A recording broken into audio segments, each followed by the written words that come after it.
The Galactic Council stood as a symbol of unity among the stars, a coalition of advanced species bound together by trade, diplomacy, and shared knowledge. Yet beneath its shimmering facade lay simmering tensions and veiled ambitions. For centuries, the Tauri, a death-world species renowned for their resilience and strength, had risen to prominence. They were a species of towering figures with scaled hides and piercing eyes, their culture steeped in conquest and dominance. Their influence over the Council had grown insidiously through trade agreements and military pacts. The Tauri's deals, initially appearing mutually beneficial, gradually morphed into shackles. Their technology became indispensable, their military a safety net upon which lesser species leaned.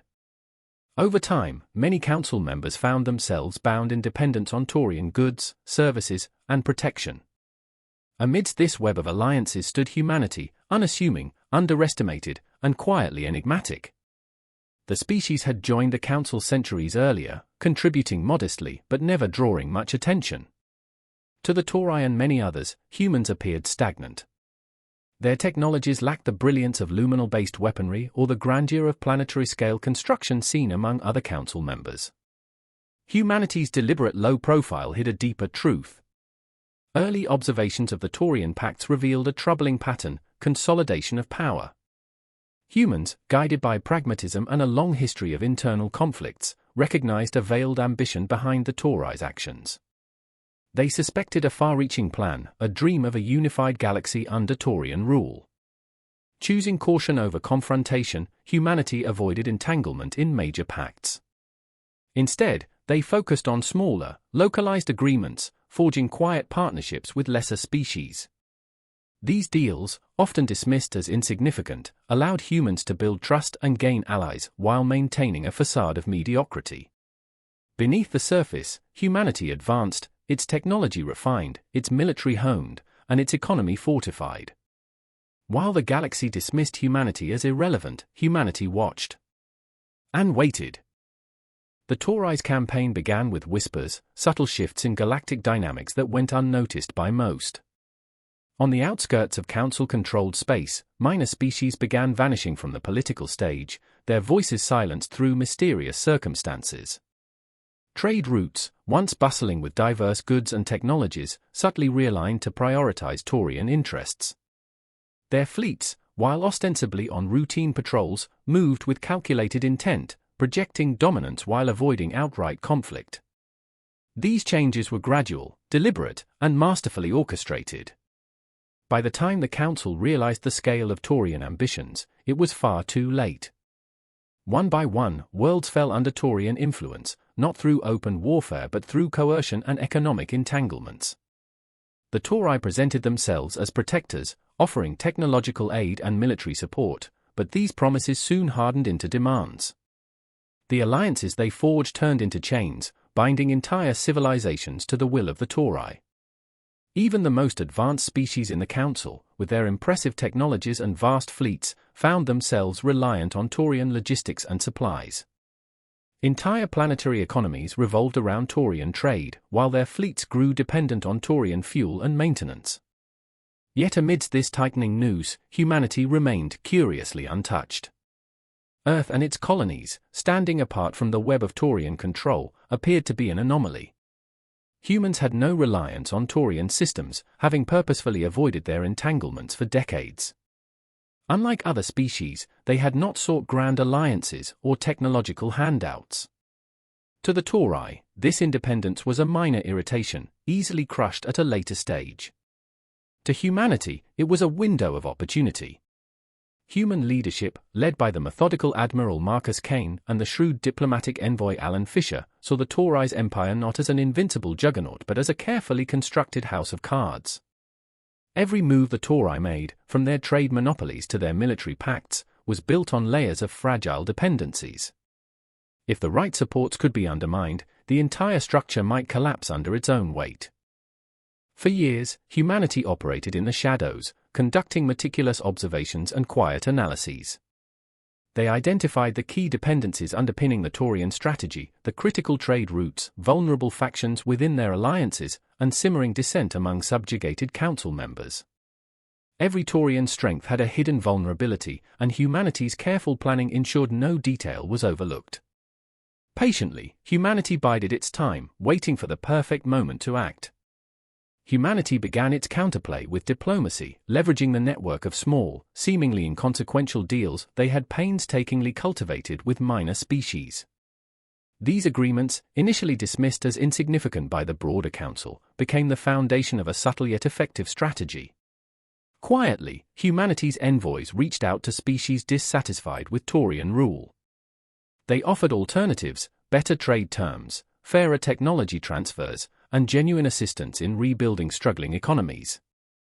These offers were modest but precise, carefully tailored to target species whose loyalty to the Tauri was beginning to waver. The outreach was discreet, ensuring no overt challenge to the Tauri while planting the seeds of resistance. In the shadows, humanity's technological advancements began to take shape. Outwardly, they presented the same utilitarian plasma weaponry and standard planetary shields that other species viewed as pedestrian. But behind closed doors, human engineering flourished. Their fleets underwent a silent transformation, equipped with advanced cloaking systems capable of rendering ships invisible to Taurian sensors. Railgun-based weaponry, utilizing physical projectiles at near-relativistic speeds, provided devastating firepower that bypassed conventional energy shields.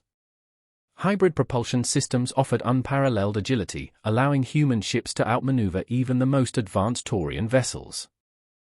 The first significant crack in the Taurian facade appeared when their fleet attempted to enforce an embargo on a minor species suspected of collaborating with humanity. As the Taurian ships blockaded the planet, expecting easy compliance, they were caught entirely off guard.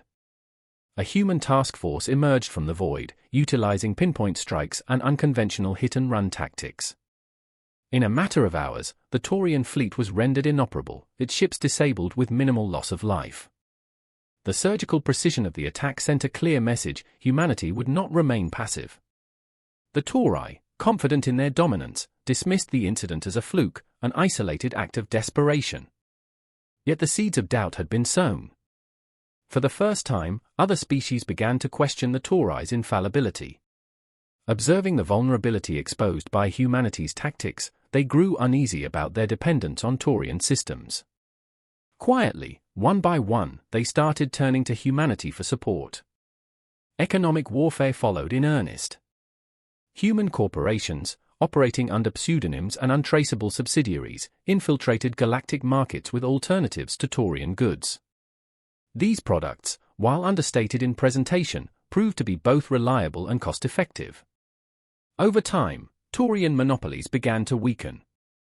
The steady erosion of their economic grip further undermined their image of invincibility.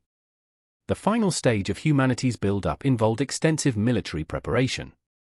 Hidden bases were established in uncharted regions, carefully shielded from detection.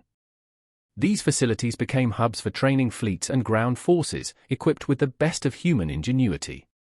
Admiral Kane's leadership was pivotal. Drawing on humanity's history of conflict and resilience, he devised strategies that combined ingenuity with the hard-learned lessons of countless wars. Every move was calculated, every resource optimized, ensuring humanity would be ready for the inevitable confrontation. The Taurian campaign reached its zenith with a dramatic and chilling announcement: the Galactic Council was no more. In its place, the Tauri proclaimed the formation of the Taurian Empire, a singular authority that would rule all member species under their iron grip. This declaration sent shockwaves across the galaxy, met with a mixture of fear, anger, and resignation. For most species, resistance seemed impossible. Their militaries were crippled by Taurian supply dependencies, and their leaders were silenced by years of coercion. The Tauri, confident in their power, saw no force capable of opposing them. Humanity, however, responded with bold defiance. In a broadcast transmitted across the galaxy, Envoy Alan Fisher addressed the shattered remnants of the Council and all sentient species. Standing before a backdrop of Earth and its unified colonies, his voice carried both gravitas and hope.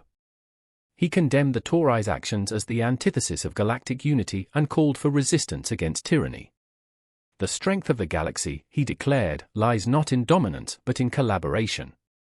We will not bow to oppression, and we will not stand alone. Together, we can prevail. The broadcast rippled across the galaxy, igniting a spark in species that had long been cowed. The Tauri, however, dismissed it as empty rhetoric and mobilized their forces to crush humanity. A massive Taurian fleet, unmatched in size and firepower, set its course for the Sol system, aiming to extinguish humanity's defiance in a single decisive blow. But humanity had anticipated this very move. The Taurian armada encountered a series of apparently abandoned stations and derelict facilities on the outskirts of the Sol system. Each one was a carefully constructed trap. Hidden minefields, automated turret arrays, and waves of electronic warfare drones disrupted the fleet's formations and communications. Taurian admirals, accustomed to straightforward conquests, found their advance stalled by tactics they had never encountered before.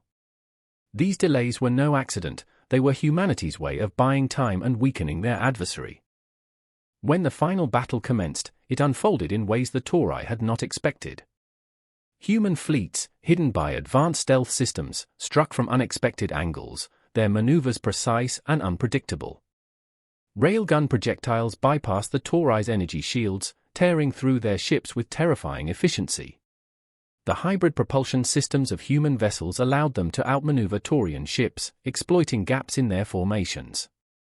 Tauri admirals, trained for overwhelming assaults, struggled to adapt to humanity's unconventional hit-and-run tactics. On the ground, human soldiers displayed a level of resilience and adaptability that caught the Tauri entirely off guard. Armed with unconventional weaponry and relying on centuries of hard-learned urban combat tactics, they outmatched the Taurian forces in city battles. Human soldiers used the terrain to their advantage, employing ambushes, sabotage, and rapid mobility to nullify the Tauri's numerical superiority. The Tauri, who had long relied on overwhelming force and technological superiority, found themselves outmaneuvered and outthought at every turn.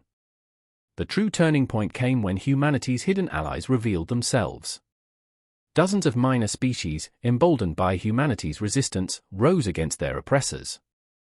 Their fleets, though individually weaker than the Taurian armada, coordinated with humanity in a united front. Outnumbered and stretched thin, the Tauri struggled to maintain control.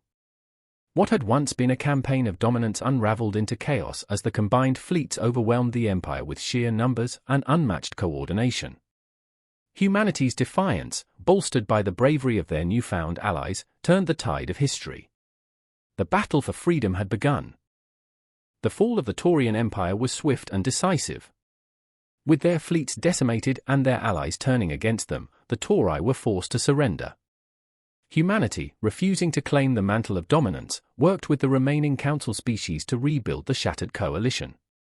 In the aftermath, humanity's reputation underwent a dramatic transformation. No longer seen as stagnant or unremarkable, they were recognized as a species of unparalleled strategy and determination. The Galactic Council was reformed with safeguards to prevent any one species from achieving unchecked power. Admiral Kane, reflecting on humanity's journey, remarked, "The strength of humanity lies not in conquest, but in the quiet determination to protect what matters most." As the stars settled into a new era of unity, humanity continued its quiet ascent, not as rulers, but as guardians of the galaxy.